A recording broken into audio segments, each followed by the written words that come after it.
In this video, we will actually start implementing our game's functionality.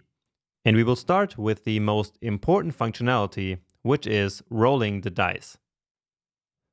And let's start with another look at our flowchart here. So that's why I included it in the starter files.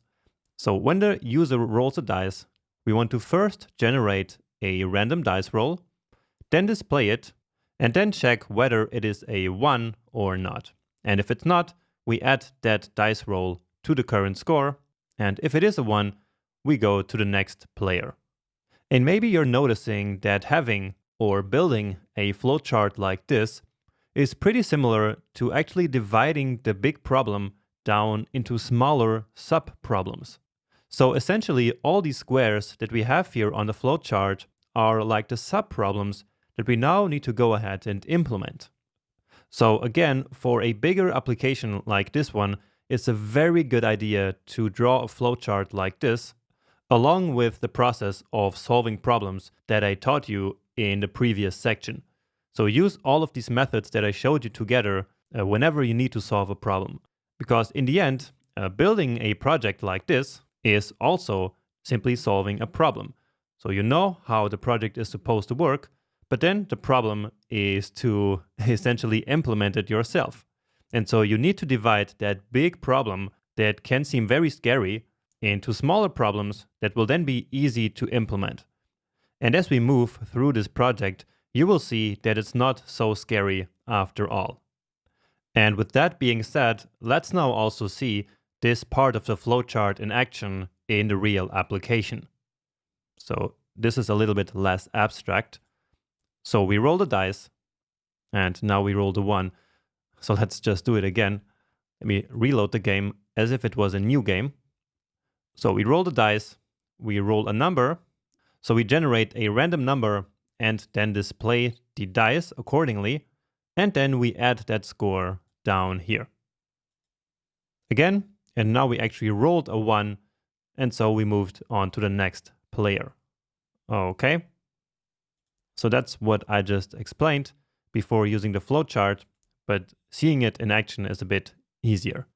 So we want to react to clicking that roll button. So we need to select that button element and then add an event listener or an event handler, right? So here we have our 3 buttons, and actually let's select all of them.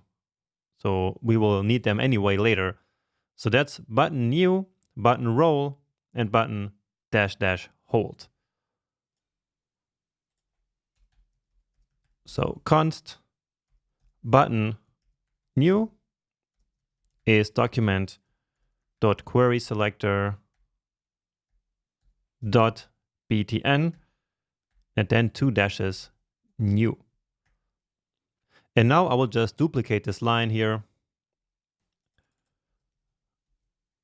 So that's button roll, and here also roll, and then hold.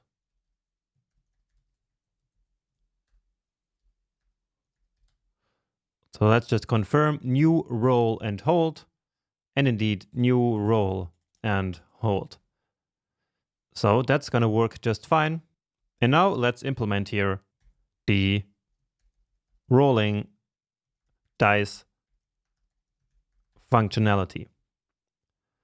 So for that, we take the roll button. So that's button roll. And then, as always, when we want to react to an event, which in this case is going to be a click, we use the add event listener method. Then the name of the event, and then our handler function right here. And since we will not reuse this function, I can simply write it here directly.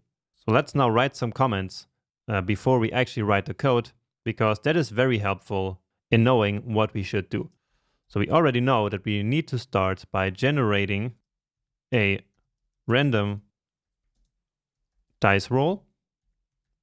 Then we display the dice,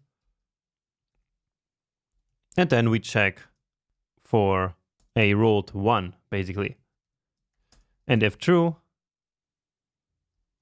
switch to next player. Okay, so that's exactly what we have in the flowchart as well. So let's start here. So let's create simply a dice variable. And so that's why now we have dice L here for the element, and then dice for the number itself. And this variable here needs to be not a global variable, so not a variable outside here, because each time that we roll the dice, we want to generate a new number. And so let's simply define that variable here. And now we create this random dice roll just as before. So math.random, which creates a number between 0 and 0.9999, so almost 1. Multiply that by 6. Then we truncate all of this. So we remove the decimal part. So that's math.trunc. So basically we pass in the result of all of this into this math.trunc function. And so this will then give us a number between 0 and 5. And so we just add 1 to elevate that to 1 to 6. So that's similar to what we did before. And now we just need to display this dice. Now the first thing that we need to do is to actually remove the hidden class. So remember in the starting conditions, we hid the dice by adding the hidden class. And so now the first thing is to remove that. So dice element dot class list dot remove. So just like in the last project. And now comes the interesting part. So we know that the dice will be a number between 1 and 6, right? And now according to these numbers, we want to display one of these images that we have here. So you see that we have dice -1, -2, 3, 4, 5, and 6. And so now we want to use this dice number here to, according to that number, display one of the images. And that's actually not hard to do. So let me show you how it looks like in the HTML now. So you see that right now, the source of the image is dice5.png. And if you know some HTML, you know that the source attribute here is how we define which image should be displayed. And we can now actually we can manipulate this source attribute from our JavaScript. And so that's the trick that we will use to display the image according to the rolled dice number.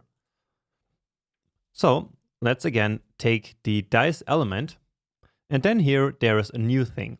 So now we can use the source property. So src, just like it is called in the HTML. And now we can set it to a string, and that string will then be the name of the image displayed. So let's use a template literal, and then we write dice dash, because that's basically the common name in all of these image names. And then here we use the dice number .png.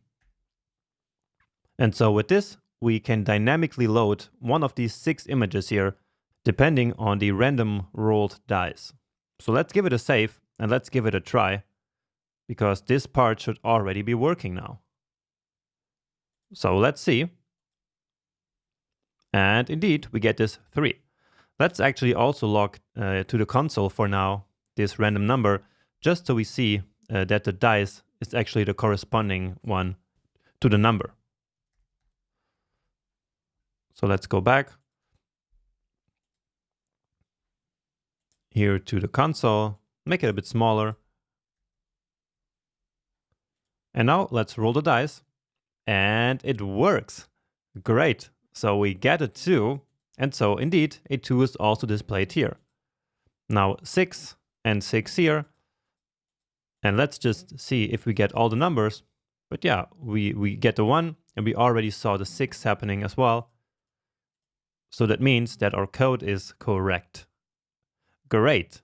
And now all that we have to do is to keep adding the rolled dice to the current score. Okay? And so that's what we will do here in this case, where we check for the rolled 1.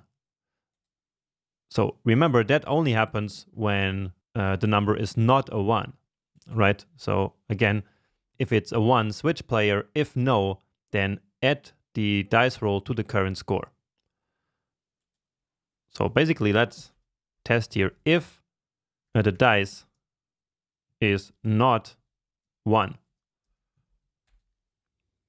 Because this is our main case, so the one that we're mostly interested in. And then our else block, which will be basically in case that dice is a 1. So let's just grab that here.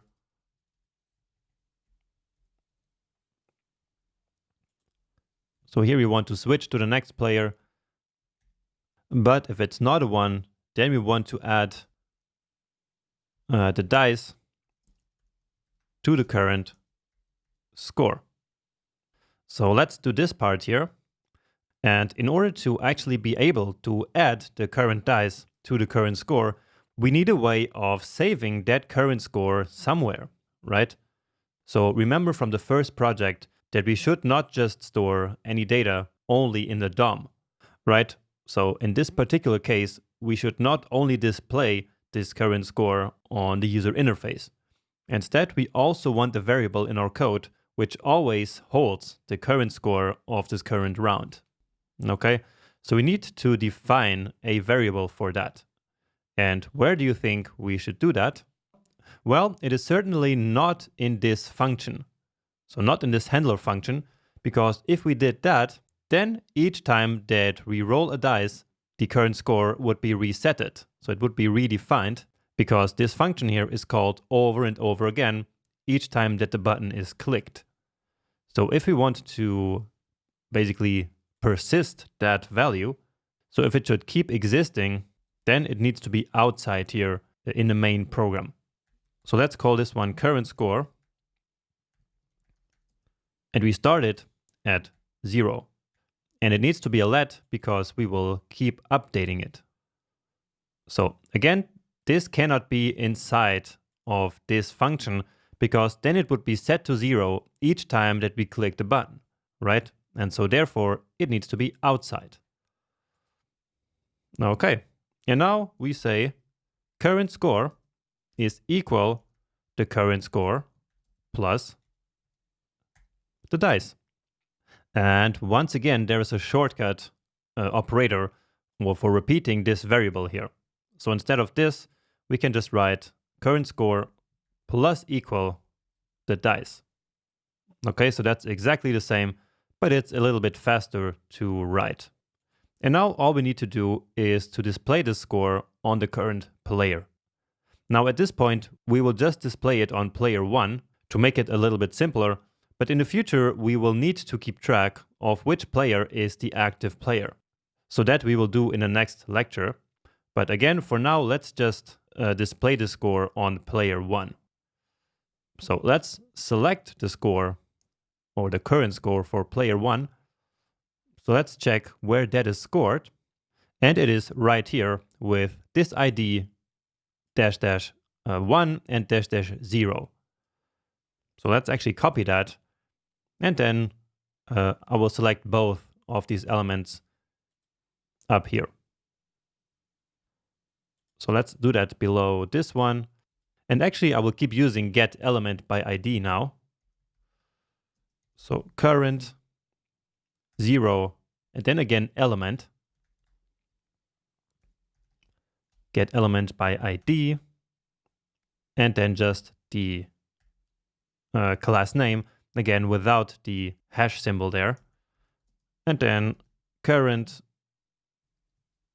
1 element is document.get element, and then current 1. Okay, and so now let's use this one. So let me copy it. Dot text content equals, of course, the current score that we just defined previously. Okay, and let me just add a note here. Change later, because in the future we will need to display this current score at the current player and not always at player number 0 or player number 1, right? But for now, we just want to make this functionality work. So let's just test it out for now. So roll dice 4, and you see that it added the 4 to the 0. And now 3 plus 4 is 7, and so it works.